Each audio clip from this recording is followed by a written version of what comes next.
Our next session will be chaired by Professor Peter Berman of the Department of Global Health and Population at the Harvard School of Public Health.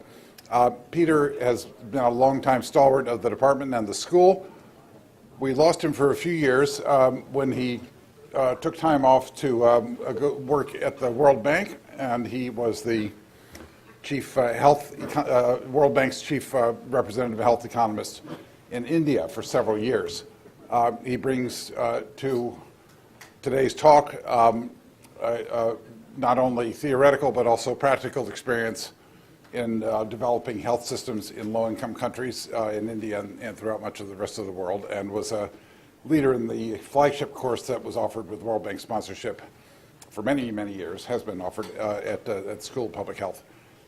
Peter will begin our session with an overview of his own, and then we'll introduce the other speakers. Okay, thanks, Dan. And Peter flew in this morning from India, but seems to be no worse for the wear. Thanks, Dan, for reminding me of that.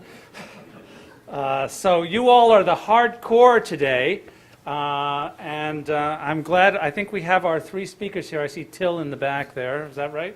Oh, he just went behind a pillar. There he is. That changes the slides. Great. So I have made a promise that at some point between now and cocktail hour, we will talk quite a bit more about ethics. Okay. Now, I do want to point out one very practical example which should get us thinking about universal coverage. I did hear one comment from one of the participants a few minutes ago that they said the catering was very good. So thank you. The catering is very good.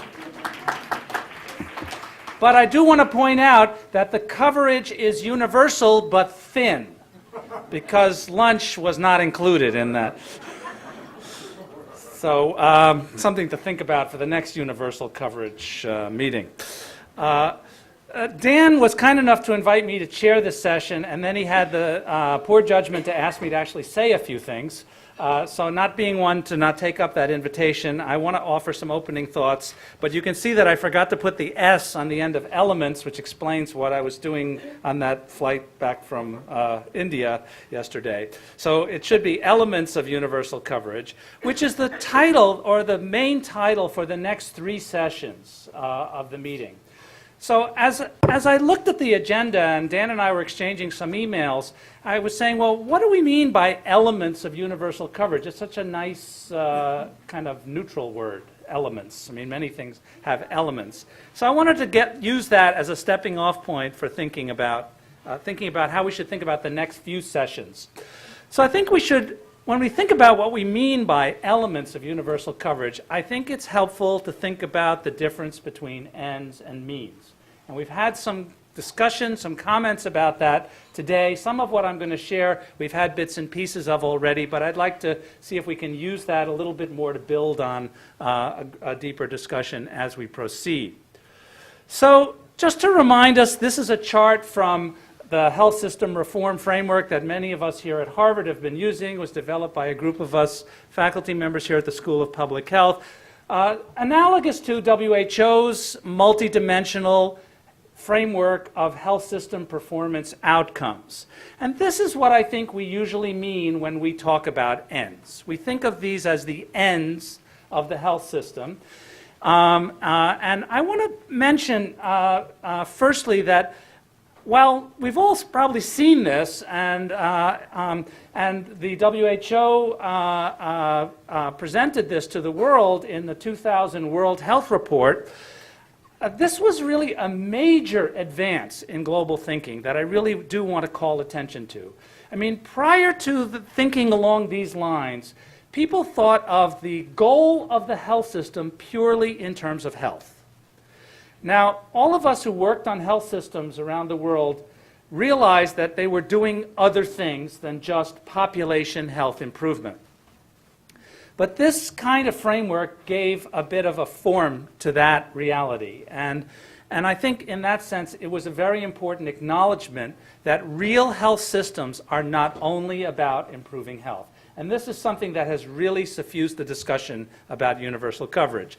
So in this chart, we've got 3 different kinds of outcomes: health outcomes, financial protection, and satisfaction, which really, from our thinking, is a way to represent the expectations of the population from the health system. WHO used a slightly different formulation, talking about legitimate expectations. I think in our group, we were a little bit more influenced by economists who are reluctant to say what is a legitimate and what is not a legitimate expectation, but simply to acknowledge that people have expectations. Maybe we don't think they're all the best expectations, but politicians and those who help make decisions about health systems, they do respond to both legitimate and illegitimate expectations, whatever legitimate means.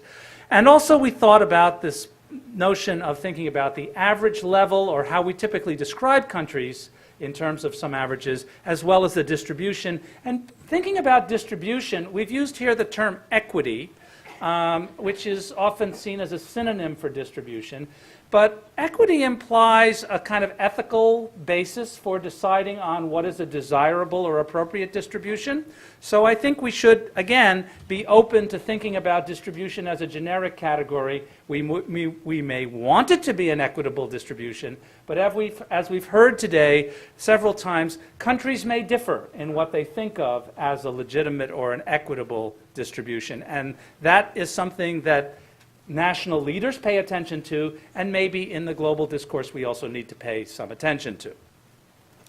So the sessions which follow this one, there are 3 sessions entitled Elements of UC.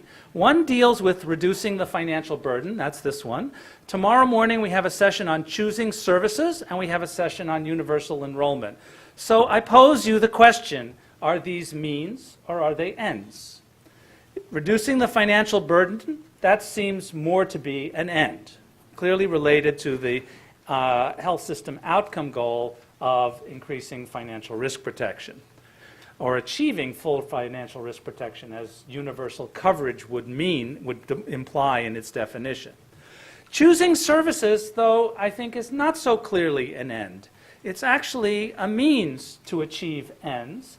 And depending on which ends we decided should be given more attention, health outcomes, financial protection, or citizen satisfaction, that might have very significant implications for choosing services.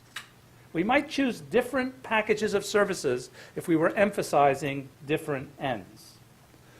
Similarly, universal enrollment, I think, is another topic which to me is more a means than an end. And it's a means to several different ends because, as we saw in the framework before, the different health system outcomes have a distributional element to them. So universal enrollment could be a means to achieving different ends depending on what we meant by enrollment. Maybe access is another word one might use, or something like that. So this universality criterion in universal coverage also needs to be thought about in terms of ends. And earlier today, someone raised the question, is universal coverage itself a means or an end? And I put that with a question mark. We can maybe discuss that or draw our own conclusions about that. There are a lot of other important means that matter in thinking about universal coverage. We've talked already a bit about having sufficient resources to finance universal coverage, and how many countries will not, do not, and probably will not in the foreseeable future have sufficient resources to finance universal coverage, if by that we mean that all those who need services receive them at an adequate level of quality without an undue financial burden. That's a very high bar to achieve in the health system. Of course, we need a sufficient supply of health care to deliver universal coverage. We need the instruments in the health system to assure quality, efficiency, access, things like incentives, regulation, consumer knowledge. There are many other means. And if we go even further down the causal chain, we need other things as means to achieve the ends. Mechanisms to raise the needed resources, like taxation or enrollment and collection of premium and contributions. producing inputs for the supply, like human resources and drugs and supplies, information to measure and monitor what's happening, and capacities to learn and change through training, policy analysis, and so on. So there are many elements that are means that are tied to these ends. Earlier today, there was some discussion about whether means drive the ends, or and to what extent making choices amongst means actually determines the ends. So I'd like to suggest that in many countries, in fact, this meeting focuses on lower income countries, the means are going to be insufficient to achieve universal coverage with that ambitious definition that we've had. And that means there must be choices amongst means and ends. There's no avoiding this fact of life. As Bill Shao reminded us earlier today, resources are needed to achieve universal coverage, both financial and other resources. So how should we think about means and ends in terms of these sessions that are about to come? Should we be thinking about deciding on the appropriate means based on clear understanding of the ends and the ethical choices that involves? Or will choosing the means actually drive the ends that we're likely to achieve? And is that a more practical, grounded way to move forward? And I think Gita posed this question to us. And I think what this does point out is that there are different pathways to universal coverage in almost all the countries that we're talking about today. So I wanted to just share two charts. Some of you may have seen these before, but they try to highlight in a very stark and contrasting way what some of these pathways might mean. So imagine a health system with a current performance at the lower star and universal health coverage, that great ideal, at the upper star, and on one axis health status improvement, and on the other axis financial risk protection improvement. Are there distinct pathways that this country could follow? One might be in some sense exactly balancing these two kinds of outcomes, if we could say measure them. But another strategy might be emphasizing health status gain with a focus on, say, primary health care and public health, and then in the later stages of advancing towards universal coverage, achieving greater financial protection. Another strategy might be quite different, emphasizing hospitalization and catastrophic care insurance, not paying a lot of attention to basic health, primary health care and public health, achieving a high level of financial protection early on, and then gradually improving public health. We do see examples in the real world of national policies which are following different pathways. And in the case of India, we actually see national policies following both pathways simultaneously. So I'd like to argue that this matters a lot. And this takes the same idea and basically shows increasing levels of spending with a lower level of spending near the initial current performance, rising levels of spending, and then full coverage level achieved at some level of spending with universal coverage. And you can see that at an intermediate stage, the path you follow is a real difference in outcomes for the population.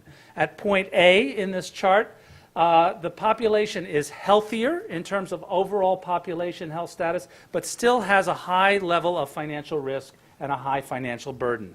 At point B, much lower level of financial risk, much lower levels of health-related impoverishment, but lower health status.